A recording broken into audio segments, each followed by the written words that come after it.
Welcome to Cornell Cooperative Extension and our monthly Consumer Issues program. I'm Carol Fisher, Consumer Educator here at Cornell Cooperative Extension. Our topic today, consumer rights and responsibilities in the marketplace, is a broad one. And it's relevant to just about all of us as consumers. So we're very pleased to have with us today, once again, New York State Assistant Attorney General Michael Danaher. Mike will discuss ways that consumers can be more informed when they're making purchasing decisions, what they can do to avoid problems, and how disputes and problems can be solved if they do occur. So, Mike, welcome, and thank you for joining us today. Thank you, Carol. Welcome, everyone. It's a pleasure to be out here again at Cornell Cooperative Extension. Today's kind of a general topic related to consumers' rights in the marketplace. Now, we're going to talk about the laws that are designed actually to control the marketplace.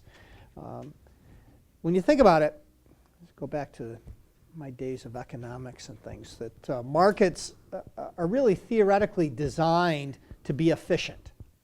So you have buyers and sellers that come together in a market, and they offer goods and services and purchase goods and services. And with the free market, the price is really kind of designed by the play of the what are buyers willing to pay and what is sellers willing to sell it for. We always hear about the fact that if prices are too high, people aren't going to buy anything. It's that referred to as the law of supply and demand. If the prices are too low, there's not going to be enough supply to cover all the people that want it. Unfortunately, although in a theoretical way, markets are designed and thought to be efficient, that isn't necessarily the truth, just based on certain reasons. Now, this law of supply and demand, there are certain assumptions. And one of the assumptions that's always in there is that all the people who are participating in the market know all the facts and can make decisions based on the knowledge. So both the buyers and the sellers are knowledgeable in what it is that's being sold and being bought. And that's not always the case, as we've seen. All buyers that, it's presumed that all buyers and sellers coming into the market transaction have equal bargaining power. We know that's not necessarily true. I can use a classic example, and that is the housing market in Ithaca. There is not a lack of supply, but there's a lack of supply when you take into account all of the students and everything that are coming into the area. So it's generally a seller's market there. And so our assumption or presumption that there's equal bargaining power isn't always the case. And some merchants have exploited their advantages to the detriment of those who are out buying it. So when you sit back and you think, well, ideally, yes, we want to have an efficient market. We want to have buyers that know everything that's going on, sellers that know everything that goes on, and then they come together and they can negotiate a fair price, and that's a reasonable price. Not always the case. So, and it's usually skewed, not unfairly so, but usually skewed in the favor of the seller. And the reason for that is the seller is usually the expert on the product and service that's being sold. The buyer may not be as expert, although they may need it. Car. You walk in to buy a car. I would say the majority of people don't know the inner workings of an automobile, especially in this day and age with the computers and all this stuff. And what it costs to make that. They just know they go in, they need a car, and they want a nice car. It's going to be reliable for them, and they'll be able to drive it for years and the whole thing. And in that case, the seller knows what it is. The seller knows what, the manufacturer knows how much it costs to make that vehicle. the car dealership knows what it costs them to get the vehicle. Buyer doesn't usually know that, although there's ways to be a good consumer and try to figure out what that is. So in actuality, the consumer laws that exist, the marketplace laws that exist, are designed really to protect the consumers, who usually are in the inferior positions. I think merchants naturally have an upper hand when it comes to this. They're usually larger. I mean, there's small merchants out there, but they're usually larger. They know what the product will do. They know what the costs and what their profit margin is. They're usually the experts on the items that they're selling, whether it's a good or a service. And you don't hear frequently about how consumers have gone ahead and taken advantage of businesses. It's usually the other way around that you hear about. That's not to say that it hasn't happened, but I think in the vast majority of cases it would be more of a merchant taking advantage of their unique position. And consumers are not the experts. They don't have they may not necessarily know what a good deal is or what a bad deal is. What is a good price? What's a bad price? Will it do for me what I expect it to do when I go out into the marketplace? So the laws are really designed not to give consumers advantages. I know I've had some merchants say, well, the consumers have all the rights. Well, that's not necessarily true. But really what they're designed to do is to level the playing field, to put requirements on merchants so that the consumer is not given an advantage, but is put in a position where they can make a fair and reasonable decision. It's really not intended to give them any unique advantage. So one example that we can use is in New York we have a statute. Most states would have a statute. The Federal Trade Commission has their laws as well that prevents false advertising. Well, that's for the fact that the person who's doing the advertising really knows what it is that this product will do and what they're going to charge, and the consumer doesn't have any knowledge. And so the law came into place that says that it is illegal to falsely advertise something. It's not that falsely advertise prices, quality of goods, what goods are available, what type of goods they are. It's illegal to do that. One classic example is a 50% off sale. Now, we as consumers may think of it as 50% off of what? Well, it may prove out that it's 50% off of a product that they've overcharged by 50%. So you're really not getting anything off. It's just portrayed as being a sale.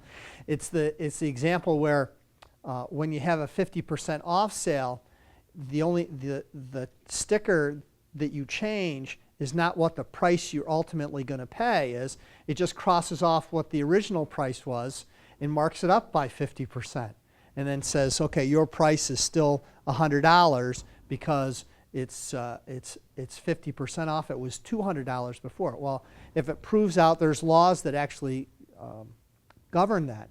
If that $200 price that you have now put on your product is not one that is customarily charged in the market in which this business operates, then it would be false advertising to say that it's 50% off. The merchant would be best served by saying 50% off of what? It's off the manufacturer's suggested retail price. Well, that would be okay if that manufacturer's suggested retail price is the price that's commonly charged within the market. If it's not, then 50% off is really misleading because it's not that. So really you have to have a price that's customarily charged. There could be there's also false advertising dealing with bait and switch. You may have heard that term before. Well, what does it really mean? Well, what it means is it baits you to come into the store, and then they switch the product on you. say, no, you don't want that product, or we don't have that product. That we offer, let's say it's a great deal on a television, and it's this particular television is 50% off, or that it's $200. You go into the store and they say, you know, we don't have that anymore, so why don't you get this, you know, $500 television instead. The rule is that if you're going to advertise an item for sale at a sale price, you have to have a sufficient number of those items in stock to cover reasonably anticipated demand for the product. That can get a little problematic because in your major stores, those advertising circulars are produced months in advance. And it may prove that they end up having a problem stocking. And if that's true for that particular item, you know, things happen. But if it's for every item that's in your circular, and you find out that you never had that many products, you'll see, and you can all now be scrutinizers of advertising. Sometimes you'll see in the newspaper where there are a circular that's given to you that they have a certain thing that's on sale, and you'll maybe see in the small print 6 items available at this price or something along those lines. I believe it's a false advertising if they only, when they have the small print where they say only one available at this price, because that item's going to go first thing in the morning, but all these other people are going to be driven into the store. Only one available at that price should be what is anticipated that is available, that will be anticipated in the amount of demand. If it's a high-ticket item, there'll only be maybe one person that can get it, or would normally typically buy this sort of thing in a week. You know, we only sell one of these a week or one of these every 2 weeks. And they only had one in stock. Well, you know, maybe that's one thing. But if, you know, if they're typically selling 5 of these a week and you put in the paper that it's, you know, $20 off, and but you only have one in stock, or worse, you have 5 in stock but you're only offering one of them at that reduced price, that would constitute false advertising and drawing people in. What it is that you're baiting people to come in on an item that you don't have available or regularly available, and then you try to pass them off.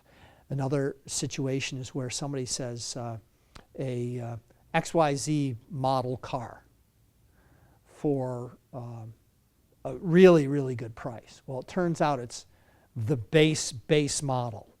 You know, there's no radio, there's no nothing, and you come in and they'll say to you, you know, you really don't want that vehicle. You want this vehicle, which is the same model, but it's got the radio, and it's got the leather seats, and it's got this whole thing. That would be kind of a bait and switch. They have to be able to meet anticipated demand, and that they can't disparage the product that they've offered to you in order to get you to buy something more expensive. Those are the types of things. We also have a statute in New York that prevents it almost corresponds with false advertising, which is it is illegal in New York to engage in illegal and deceptive business practices. Of course, false advertising would also be a deceptive business practice, but illegal and deceptive business practices. You can't mislead consumers into believing that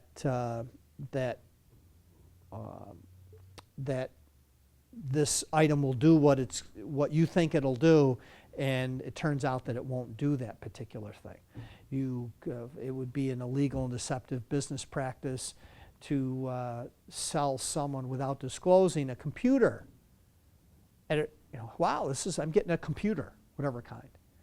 Well, you find out later it didn't have a hard drive, so it didn't have any storage capacity.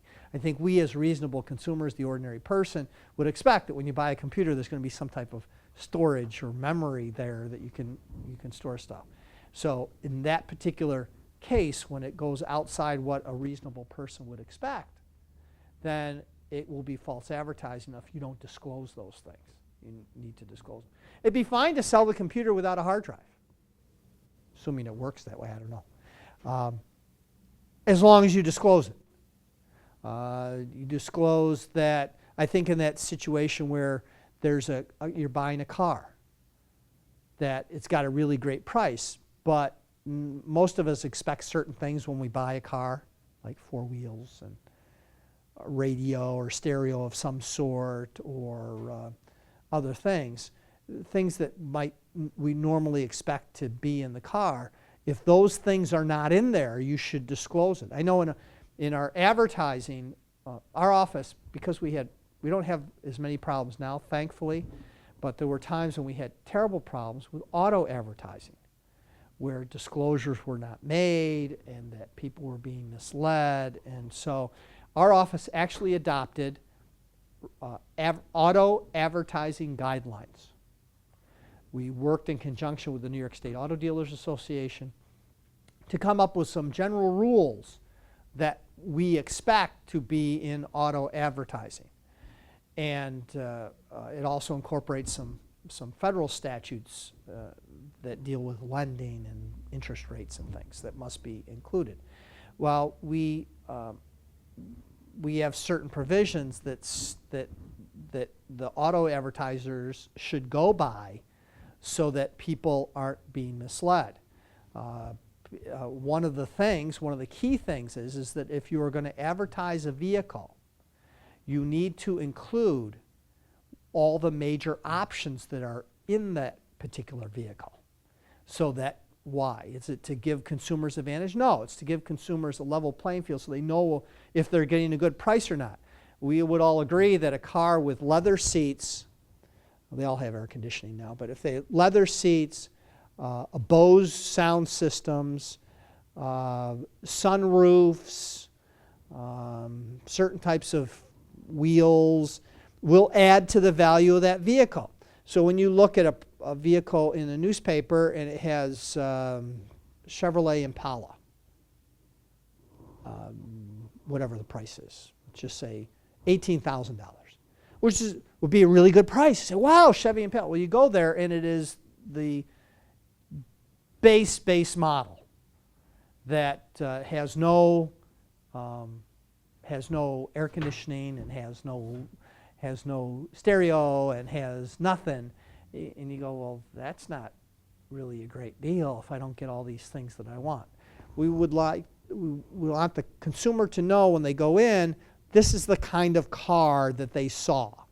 It has a sunroof or doesn't have a sunroof. What you have to do is put in the options that it does have. You don't have to say what it doesn't have. A sunroof, important, very important. What would people think is one of the most crucial things you need to know about a used car? One of the most important things is mileage. Our advertising guidelines say that you're selling a used car, you have to include the mileage so that people know. If you're buying a Chevrolet Impala with 50,000 miles, let's say it's a 2012, and it has 50,000 miles, that is a much less valuable car than if it had 20,000 miles. So again, to level the playing field so the consumers know, our advertising guidelines require that the mileage be posted.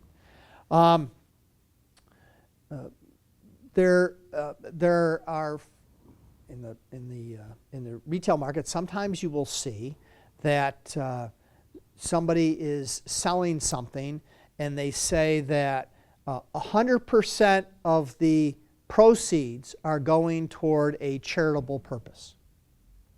Well, it can be misleading if you say that without disclosing what it is, how the profits are calculated.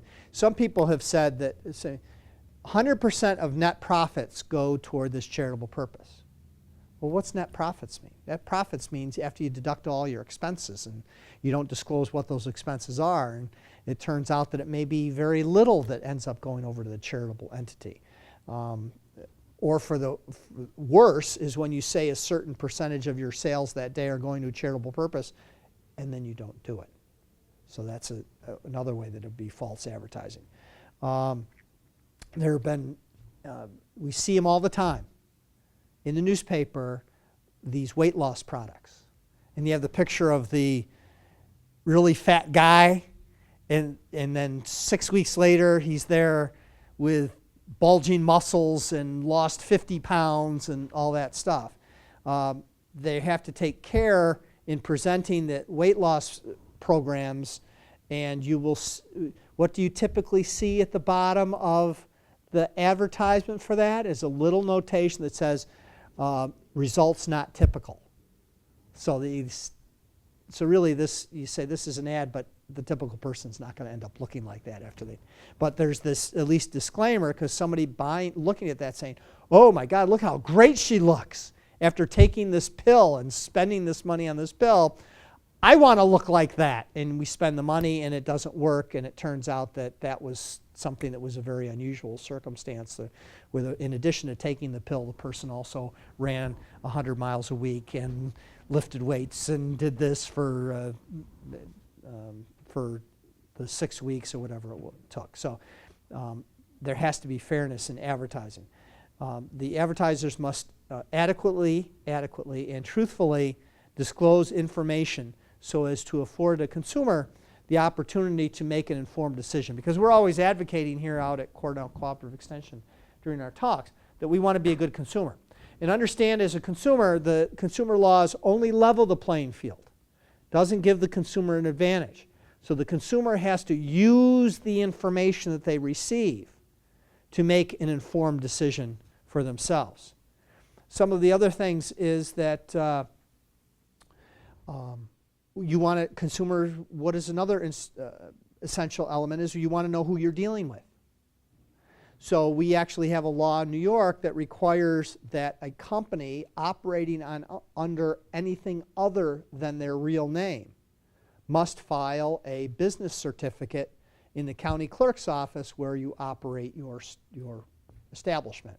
So that if somebody goes to John's Arts and Crafts and they got some art and craft that was very expensive and it turned out it didn't do what it was expected to do, how do you know who you're dealing with? Well, John's Arts and Crafts should have fought John, and it might not even be John, it might be somebody that just took the name John, must file in the county clerk's office that Sue Smith is doing business as John's Arts and Crafts, so that you know who it is that you're dealing with. Again, not to give a consumer any advantage, but to give a consumer the knowledge that of who they're dealing with. Those of you out there that have businesses that are not in your name, like John Smith's Art and Crafts, well, we know who John Smith is, so that's fine. But if it's just John's Arts and Crafts, if you are doing business without a DBA certificate on file, you can't sue someone in your business, and it could be a misdemeanor for doing this. So make sure you file your DBA certificates. Another thing that might level a consumer statute that levels the playing field is that people don't realize this, but again, the next time you're at a store, look around and see, and I'm sure that you will see it. The store must post its return policy at or near the checkout area is one of the options. It can be in other places, but at the entry of the store is usually where the checkout area is too. At the checkout area. Why? So consumers know before they go ahead and purchase that particular item what they can expect if they want to end up returning it. There are some limits to that. For example, if the return policy is at least 20 days and you can get a cash or credit return, then they don't have to post it, because that's been deemed to be good enough. I mean, if you can bring it back within 3 weeks and get all your money back or get the credit back on your credit card, then that's fine. But if it's anything less than that, you must have it posted. For example, some stores, smaller stores, may only allow store credit on returns. Well, if you only shop at that store to get this particular thing for a friend, you never go to that store, or you won't get anything in that store for yourself because it's not your style. what good is store credit for you? So you want to know that if you purchase this item and it's going to be returned, that you're only getting store credit. And I don't have a problem with that policy. The only problem I have is if it's not disclosed. So if the consumer knows, hey, if I buy this thing and I don't like it, I take it back, I'm only going to get store credit, and that is posted, fine, you can go ahead. If you say, you know, not sure if I like it or not, I'm going to hold off buying it because I know that if I do buy it, I'm only going to get store credit and I don't really need anything here, then again, then you can be an informed consumer. It doesn't give you an advantage, it just gives you knowledge so that you can make the determination. We will get calls from people or complaint forms in from people saying that, you know, I bought this item and I took it back and they only tell me I'm getting store credit and I'm from out of town and I'm never going to come back and buy, I want my money back, sort of thing. If that was disclosed and the person went ahead and bought the item, they at least bought it with the knowledge, or presumably to having the knowledge that the return policy is such. One big sticking point in the marketplace that a lot of people don't understand, I don't know why, because it's so prevalent in other circumstances, is you have to assume that you do not have 3 business days to cancel the deal. Some people think, well, you know, I'll buy it, I have 3 business days to cancel. You do not have 3 business days to cancel. There is no general rule that people have 3 business days to cancel. Some people think that that's the case. We typically see that with people who go into a car dealership and buy a car on a Saturday, thinking on Sunday, they say, you know, I can't afford it, that wasn't that good of a deal, I'll cancel it, I have 3 business days to cancel. You do not have 3 business days to cancel. I think that you have to go into most circumstances saying that I can't assume that I have 3 business days. There are some limited circumstances where you do have 3 business days to cancel, but it is not in your typical retail purchase. The store may give you that chance to take things back, but there is no absolute right for 3 business days to cancel. The limited circumstances where you do have 3 business days to cancel is on a door-to-door sale, that typical Fuller Brush man that came to the house and threw dust on or dirt on your carpet and say, look at how great this vacuum cleaner is, and buy this vacuum cleaner. If it's a door-to-door sale, and a door-to-door sale is an interesting definition, but you would have 3 business days to cancel. And a door-to-door sale is a sale that takes place at other than the merchant's regular place of business. So a deal that takes place off-site by a merchant could still fall within the door-to-door sale.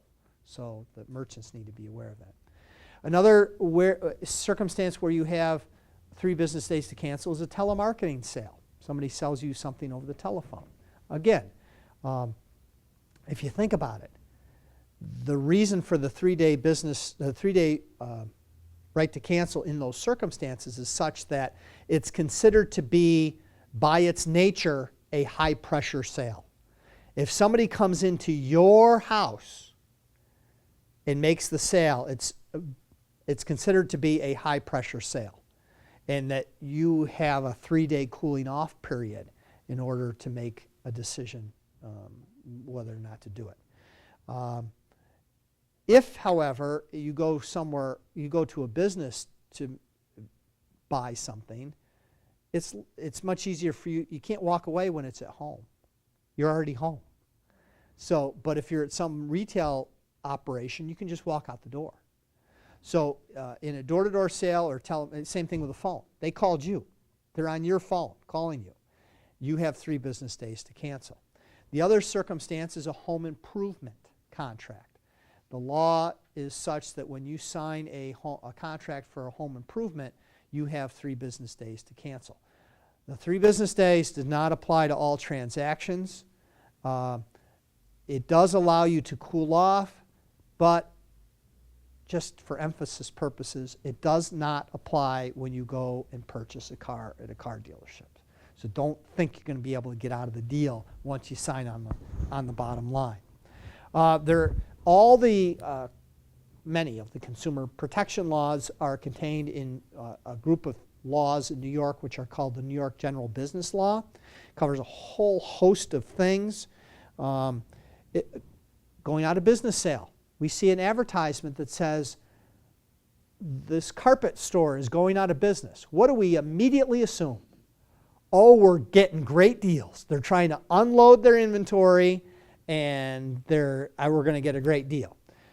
Well, if a merchant knows that they're going to have all kinds of foot traffic coming in because they're having to go out of business sale, why not have a going out of business sale every weekend? There are rules associated with it. For example, going out of business sale, if you are going out of business and announce a going out of business sale, you absolutely have to be going out of business. You have to file with the local clerk, would be the village clerk, the town clerk of your municipality, that you are having a going out of business sale. You have to have the duration of the going out of business sale. You cannot add stock to your business. You can't be bringing in more stuff during the going out of business sale. And then at the completion of the sale, you have to be done. I had a case once where a known furniture store had an operation in our area, in the Binghamton area, that they had a going out of business sale. Well, it turns out that they were actually moving to another location a few miles away, 5 miles away. They didn't file anything about going out of business. They actually brought in other stock to have, and then all they did was pack up and just move to another place. So it was not a going out of business sale, and they ended up had to pay a fine and things for that. So if you're going out of business, because consumers expect that they're going to be getting great deals because you're going out of business and that you're just trying to unload all the stuff that you have. There are other things. Pet lemon law. Some people don't realize there's a lemon law for pets. It's not huge, but you always had that problem was the only thing you know when you go into the pet store is how cute that puppy is. That's all you know about the puppy. It's just so cute and loving and all that. You don't realize that it has a problem with its hips, be a congenital defect, or it has some type of illness. You just think this puppy is the cutest little thing. Well, there's a pet lemon law that allows the purchaser of a pet to take that animal to a vet. It's within a really short period of time. It's only like 12 days. To take that to a vet and have the pet looked over by the vet to see if there is any particular problem. And if there is a problem, you have the right to get your money back for the pet. Or you have the right to be reimbursed for the cost of making the pet right, but only up to the cost of the pet. So if you buy a dog for $400, you take it to the vet and you find out that it has an issue that is going to require surgery, and the surgery is $1,200, the dealer is not obligated to reimburse you the $1,200. They're only obligated to reimburse you the $400 for the pet. And you can see how pet dealers would go out of business if that were the particular case. But the pet, the dealer has the opportunity to replace the pet. You can get another pet for the money,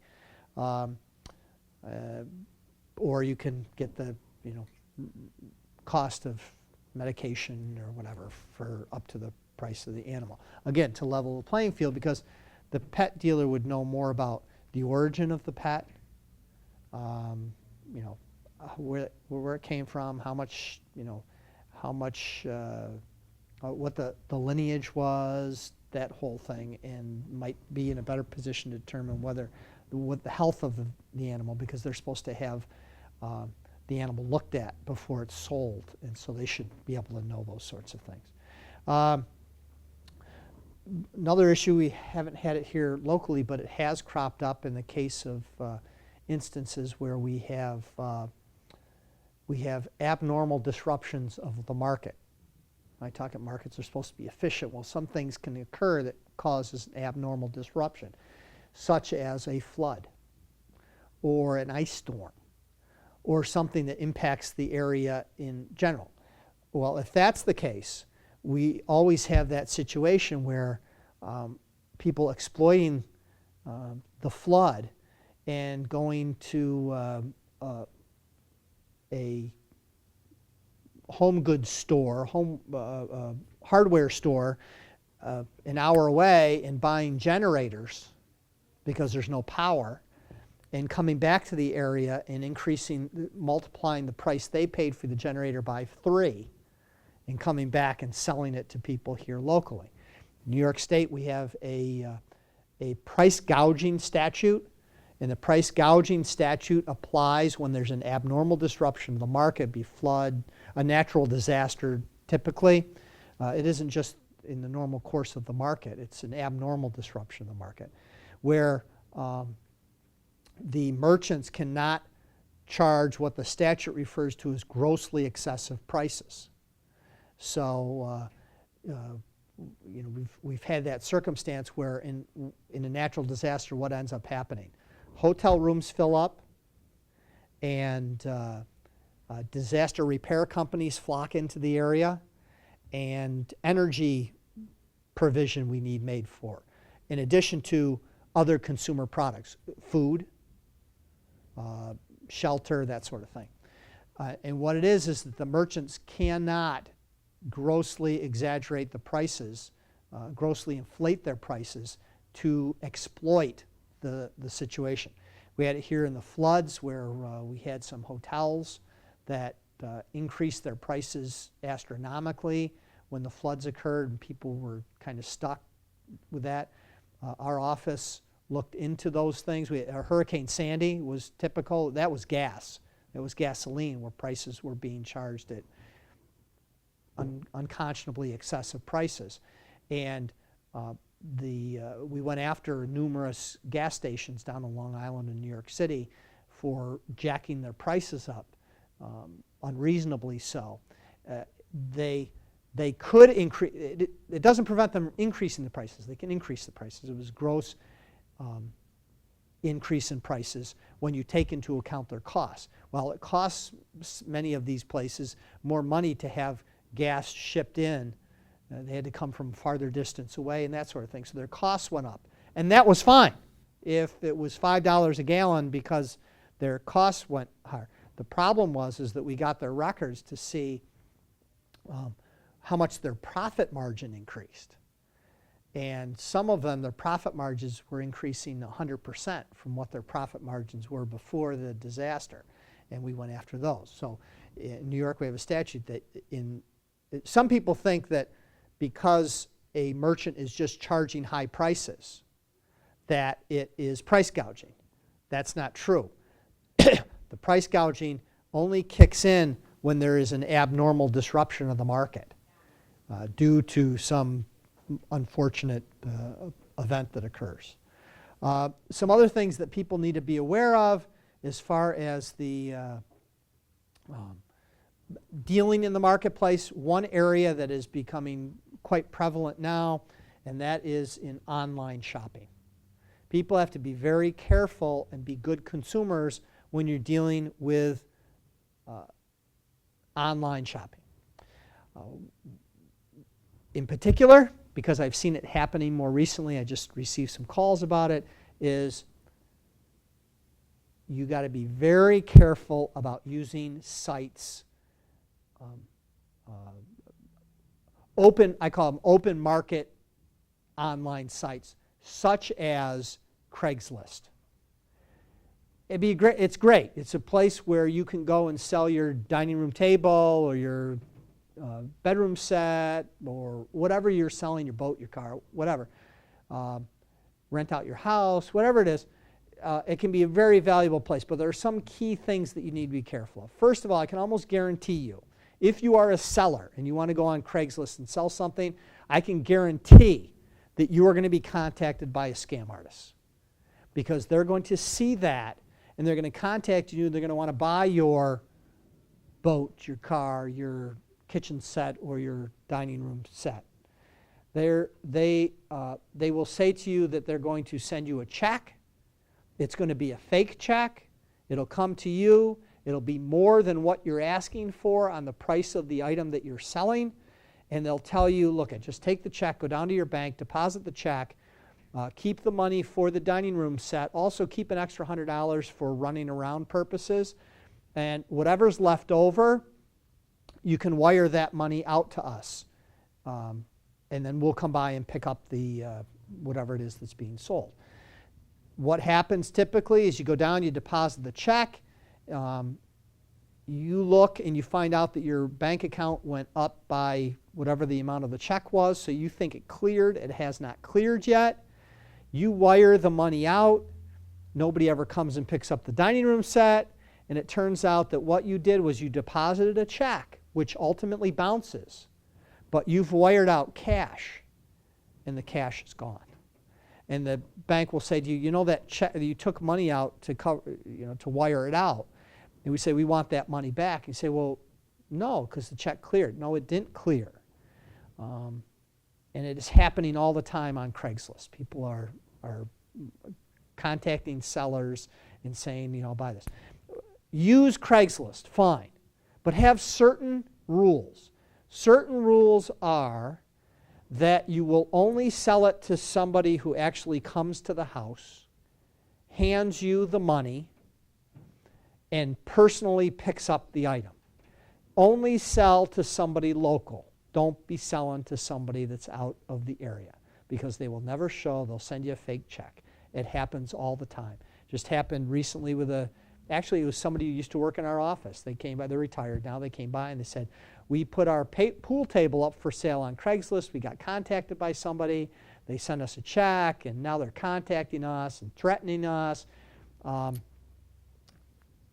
That it is a scam. Don't fall for it.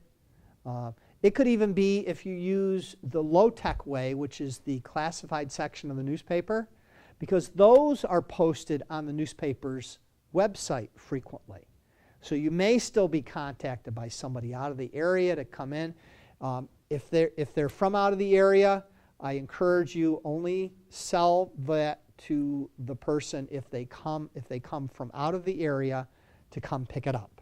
Otherwise, you're getting into a whole host of problems. Or at the very least, if they're going to send you money, you say, well, it's going to sit in my bank account for 2 weeks before I will send out any money or before I send out any of the product.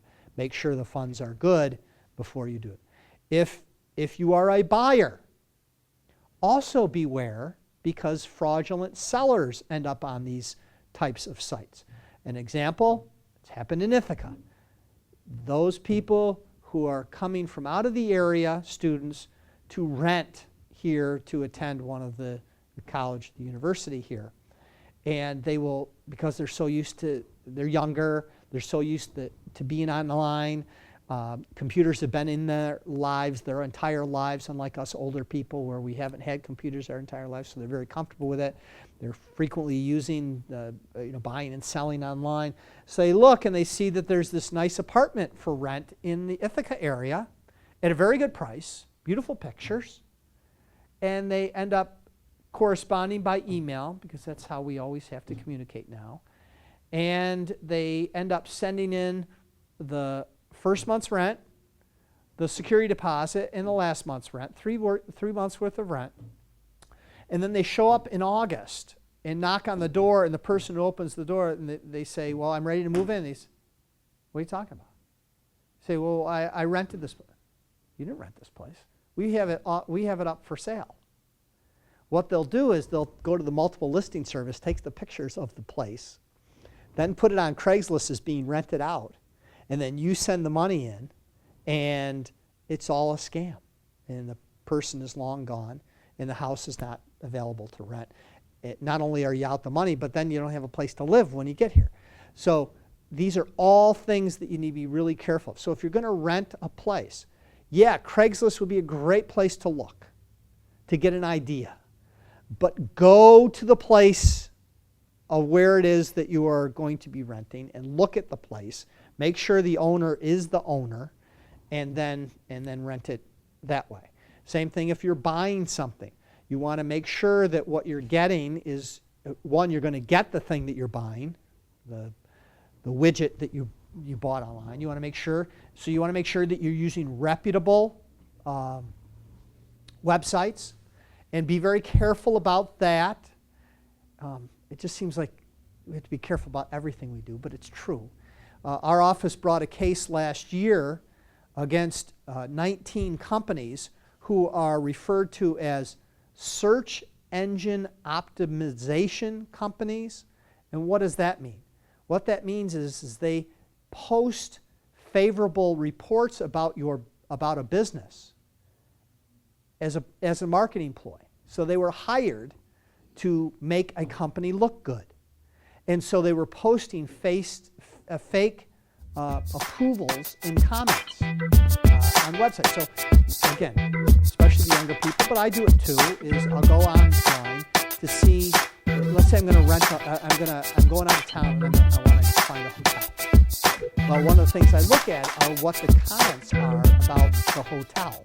You know, the service was poor, or the service was great, outstanding, people are great.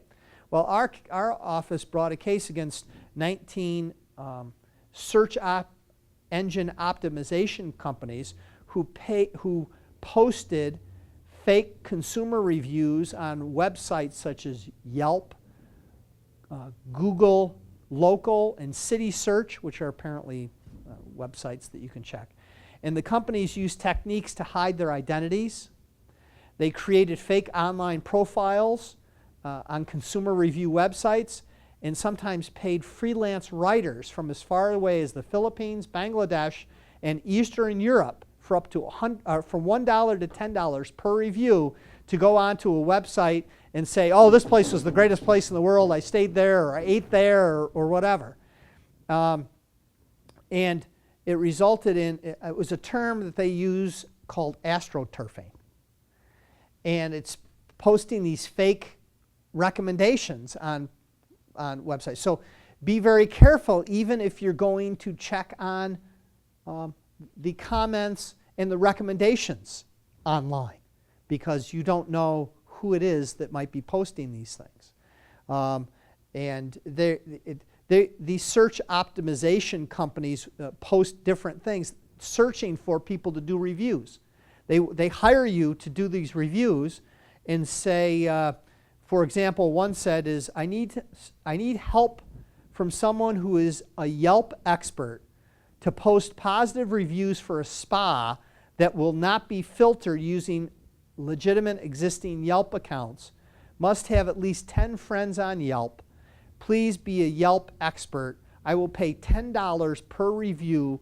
After 3 days, they must meet the criteria above. So they were trying to get people that have separate ISP addresses to post these things, and these people never even went to the. And how did we find out about it? Well, our office created a retail operation and went out to these search optimization companies and said, hey, I need somebody out there. I need you guys to help me make my company look, I think it was an ice cream store, make our company look good. And they got all kinds of postings from all over about how great this ice cream store was, and the people that posted had never even been there. So people need to be very careful. They have to be good consumers. Look at these things with a skeptical or cynical or eyes wide open to know that this is out there.